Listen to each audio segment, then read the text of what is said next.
head-on. Apply direct. The snow is over 11 feet in some cities. Big winter storm slammed into the Midwest hard, dumping about a foot of snow and causing hundreds of flights to be canceled.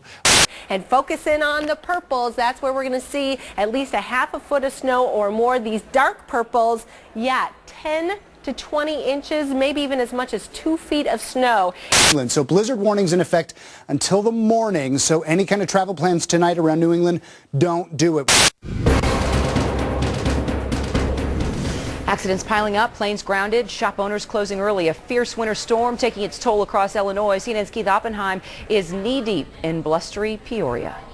A Canadian climatologist, meanwhile, says global warming is the, quote, greatest deception in the history of science and is not due to human release of carbon dioxide. Timothy Ball, who taught at the University of Winnipeg, tells a Pittsburgh newspaper columnist that the recent UN summary report on climate change is, quote, the end product of a political agenda.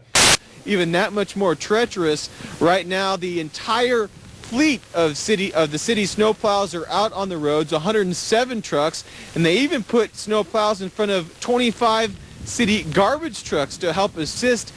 And really be a testament to how bad this weather can be. 141 inches in just 10 days. Right over to the East Lake, Ontario, that recently had 10 feet of snow. Well, you may pick up another foot or two from this storm. Plus, residents in upstate New York are digging themselves out of the snow, all 11 feet of it.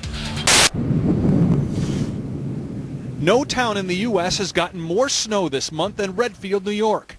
The town looks like it's been gobbled up. 141 inches have fallen since February 3rd, one of the largest snowfalls from one system in New York State's recorded weather history. The president of the Czech Republic says global warming is a false alarm. Václav Klaus tells a Czech newspaper that environmentalism is, quote, a new incarnation of modern leftism and a, quote, metaphysical ideology that has nothing to do with natural sciences or with the climate. He is critical that UN panel that recently issued a summary report blaming humans for climate change. Quote, the IPCC, that's the group, is not a scientific institution. It's a political body.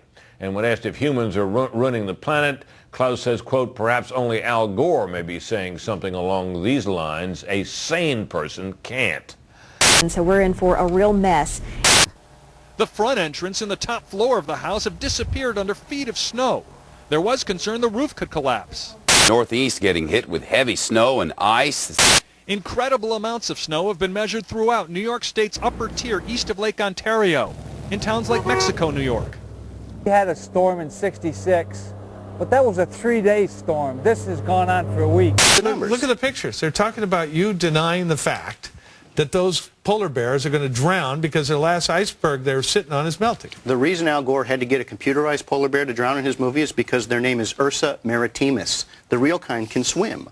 I want to thank the Yurden family for letting me up to their roof to do this demonstration. Something you shouldn't try at home unless you too have 141 inches of snow.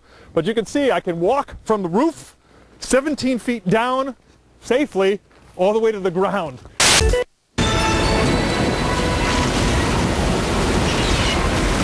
But the fact is, in addition to this record, they may set a yearly record. 10 years ago, they had 420 inches of snow in this town.